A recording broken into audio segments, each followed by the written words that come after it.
పరకాల బహిరంగ సభలో సీఎం రేవంత్ రెడ్డి సంచలన వ్యాఖ్యలు చేశారు. కేసీఆర్ అసెంబ్లీకొస్తే అన్ని విషయాలపై చర్చిద్దామంటూ సవాల్ విసిరారు. అప్పులు వారు చేస్తే వాటి భారం తాము మోస్తున్నామని ఫైర్ అయ్యారు. నిరుద్యోగ యువత విద్యార్థులను కేసీఆర్, కేటీఆర్, హరీష్ రావు రెచ్చగొట్టి బలిదానాలు చేసుకునేలా ప్రేరేపిస్తారని ఆరోపించారు. వారి మాటలు నమ్మి మోసపోవద్దని సూచించారు సీఎం రేవంత్ రెడ్డి. కేసీఆర్ది ఫ్యామిలీ జస్టిస్ అయితే తమది సోషల్ జస్టిస్ అన్నారు. ఇకపై అసెంబ్లీ సమావేశాల్లోనే తేల్చుకుంటామని స్పష్టం చేశారు సీఎం రేవంత్ రెడ్డి. ఈనాడు పదే బావమార్దులు శాసనసభ ఏర్పాటు చెయ్యి, కేసీఆర్ పాలనలో ఏం జరిగిందో, రేవంత్ రెడ్డి పాలన ఏం జరిగిందో చర్చిద్దామని వారు అంటున్నారు.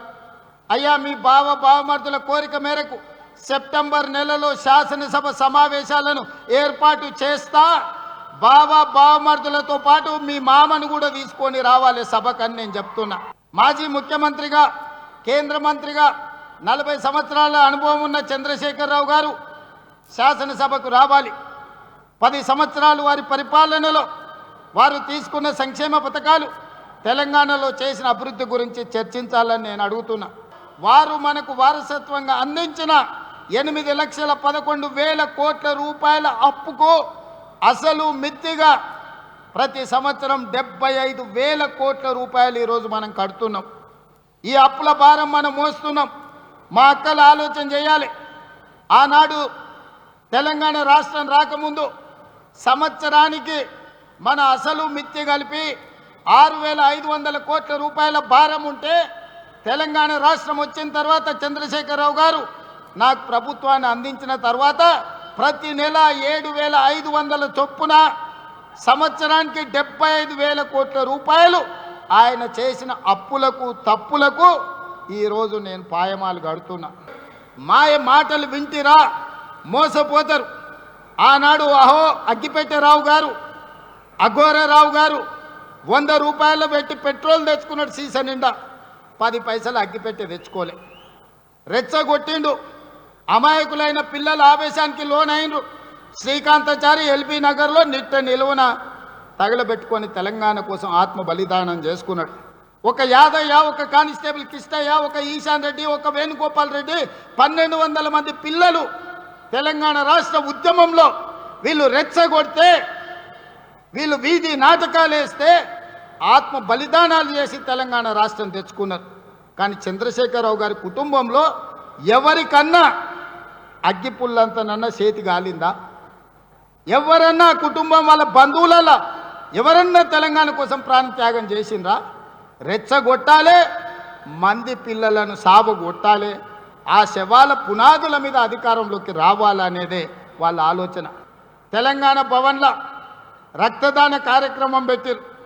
కాళేశ్వరం గోదావరి నీళ్లు మాకు ఇవ్వండి, మా రక్తం తీసుకోండి అని రక్తదాన కార్యక్రమం పెట్టారు తెలంగాణ భవన్లో. నేను అనుకున్న కనీసం తిన్న కొవ్వు అరుగుతుంది హరీష్ రావుకు, కేటీఆర్కు కొంత రక్తం ఇస్తే అనుకున్నా. వాళ్ళ కుటుంబంలో ఒక్కడు కూడా ఇయ్యలే. అమాయకులైన బీఆర్ఎస్ కార్యకర్తలు 100 మంది రక్తం ఇస్తే ప్రైవేట్ హాస్పిటల్లో పోయి కోట్ల రూపాయలకు ఆ రక్తం అమ్ముకున్నారు. ఆనాడు తెలంగాణ రాష్ట్రాన్ని దోపిడీకి పాల్పడుతుంది, 1,000 కోట్లు కొల్లగొడుతుంది, అధికారాన్ని మీరే అనుభవిస్తుంది.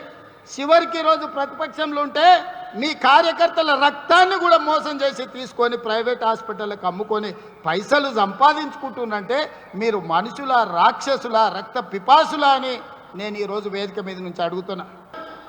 చంద్రశేఖరరావు చేసింది ఫ్యామిలీ జస్టిస్ అయితే నేను చేసింది సోషల్ జస్టిస్.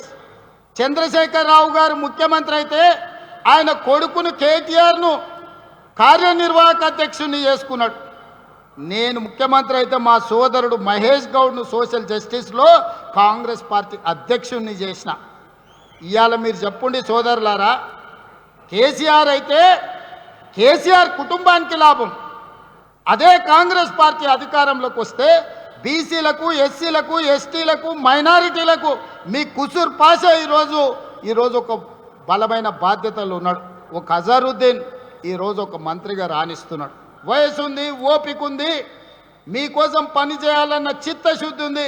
మీ ఆశీర్వాదం ఉన్నంతకాలం 1000 మంది కేసీఆర్లు వచ్చిన ఒక ఎంటిక కూడా పీకలేడని చెప్పి మీ అందరి సమక్షంలో అనుకుంటున్నారు. అబద్ధాలు చెప్తే అబద్ధాల సంఘంతో నడిపితే సోషల్ మీడియాలో పెడితే దానివల్ల ఏదో ఒరుగుద్దని ఒరిగేది లేదు, కరిగేది లేదు, మీ ఈపులు విమానమూత మోగుతాయని తెలియజేస్తూ శాసనసభలో తేల్చుకుందామని తెలియజేస్తూ